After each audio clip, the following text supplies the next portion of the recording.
Harapan besar Tavares bisa menggantikan Perez. Sosok Eduardo Perez, pelatih Persebaya Surabaya yang belakangan ini menuai sorotan, bakal digantikan oleh Bernardo Tavares. Belakangan ini, Eduardo Perez menuai sorotan karena performa minor Persebaya Surabaya di beberapa laga terakhir. Sementara itu beredar kabar yang turut mengindikasikan Eduardo Perez bakal didepak Persebaya Surabaya. Di sisi lain, Bonek sudah gencar mendesak Persebaya Surabaya untuk mendepak Eduardo Perez dari kursi kepelatihan. Sementara itu, Bonek meminta Persebaya Surabaya menunjuk ex-pelatih PSM Makassar, Bernardo Tavares, sebagai pengganti Eduardo Perez. Permintaan Bonek agar Persebaya Surabaya menunjuk Bernardo Tavares tak lepas dari status pelatih Portugal itu yang kini masih menganggur. Edu Perez merupakan pelatih Persebaya Surabaya asal Spanyol yang lahir pada 2 Desember 1976. Ia memulai karir kepelatihannya di 2011 sebagai pelatih kiper klub asal Spanyol, Girona. Setelah 2 tahun bernaung di sana, ia memilih tawaran timnas U23 Indonesia dengan posisi yang sama pada 2017. Edu Perez melanjutkan karirnya di klub besar Indonesia seperti Persija Jakarta, PSS Sleman, kemudian terkini di Persebaya Surabaya. Adapun Eduardo Perez menjadi pelatih Persebaya Surabaya pada 3 Juni 2025 lalu. Selama membersamai klub kebanggaan warga Surabaya itu, dirinya sudah menjalani 8 pertandingan. Seluruhnya merupakan ajang Super League 2025-2026. Namun capaiannya tidak terlalu gemilang. Ia hanya berhasil mengantarkan 3 kemenangan untuk Persebaya Surabaya. Sementara 3 pertandingan berakhir imbang dan 2 sisanya kalah. Persebaya Surabaya krisis lini belakang. Usai hanya meraih 1 poin saat melawan PSBS Biak akhir pekan lalu, skuad Bajul Ijo kembali menggelar latihan pada Selasa sore sebagai persiapan menghadapi Laskar Sambernyawa. Namun kondisi tim jauh dari ideal. Bek utama Risto Mitrevski belum pulih dari cedera bahu, sementara Leo Lelis dan bek kiri Mikael Tata harus absen karena sanksi kartu merah pada laga sebelumnya. Absennya 3 pemain bertahan membuat opsi lini belakang Persebaya semakin terbatas. Pelatih Persebaya, Eduardo Perez, mengakui cederanya Mitrevski masih dalam proses pemulihan. Saya tidak tahu persis, saya tahu tentu saja ada proses penyembuhan cedera bahu. Pastikan semuanya sempurna, jadi kami berharap secepat mungkin kembali lebih baik untuk tim. Ya, Rizky juga mengalami cedera, apa saya pikir dalam waktu singkat dia akan kembali. Selain itu, Dejan Tumbas juga masih menjalani hukuman tambahan dan belum bisa memperkuat tim. Praktis, Persebaya hanya dapat mengandalkan bek asal Makedonia Utara, Dimedi Mov, serta 2 pemain lokal, Kadek Raditya dan Randy Hansen. Persebaya matangkan strategi hadapi Persis. Jelang laga menghadapi Persis Solo di Stadion Gelora Bung Tomo, GBT Surabaya, Minggu 2 November 2025, klub Persebaya Surabaya terus mematangkan persiapan dengan fokus pada latihan fisik dan taktik. Latihan digelar di lapangan ABC Kompleks GBT Rabu 29 Oktober 2025 pagi sebagai upaya untuk meraih kemenangan di hadapan Bonek dan Bonita. Persebaya bertekad bangkit setelah gagal meraih kemenangan dalam 3 pertandingan terakhir. Tim Bajul Ijo tidak ingin kembali kehilangan poin di kandang sendiri.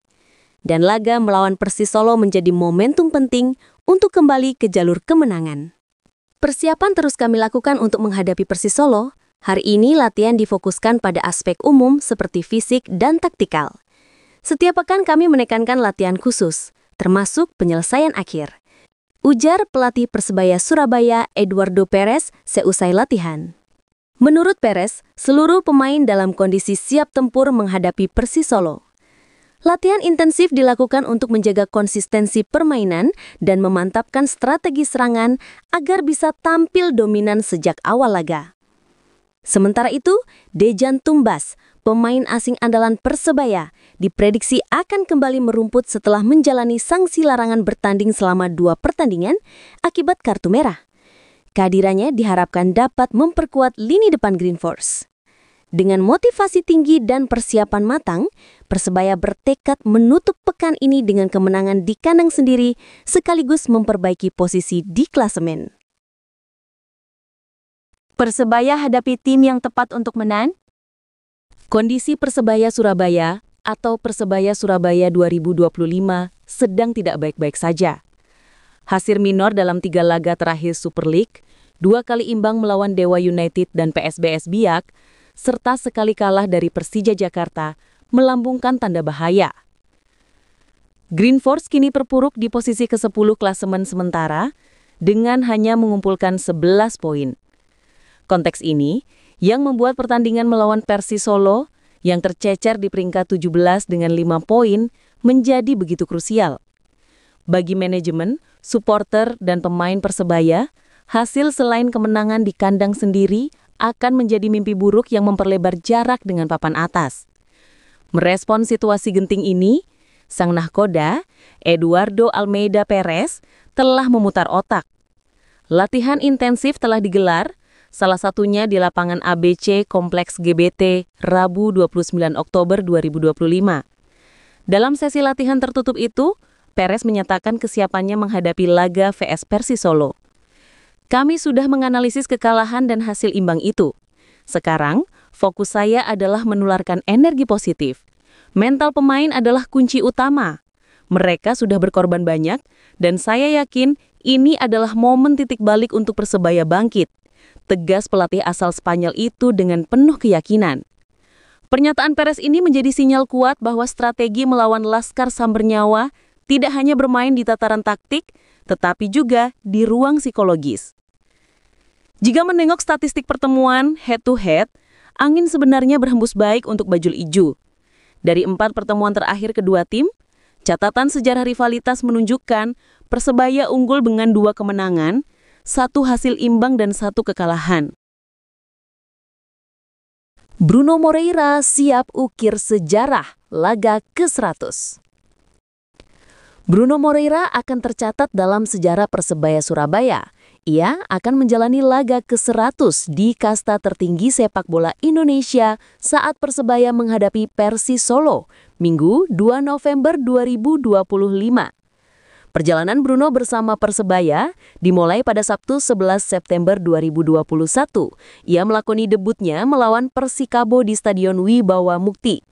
Bruno terus menunjukkan dedikasi dan performa gemilang yang membuatnya menjadi salah satu pemain kesayangan supporter Persebaya. Pada pertandingan ke-99 melawan PSBS Biak, Bruno kembali membuktikan pentingnya peran ia di Persebaya. Dengan gaya bermain yang energik dan visi tajam di lapangan, ia telah menjadi sosok yang tak tergantikan bagi Persebaya. Diketahui loyalitas penuh diberikan Bruno Moreira untuk tim kebanggaan kota Surabaya ini. Semoga di laga ke-100 ini, Bruno Moreira mampu membawa Persebaya Surabaya meraih poin penuh di kandang.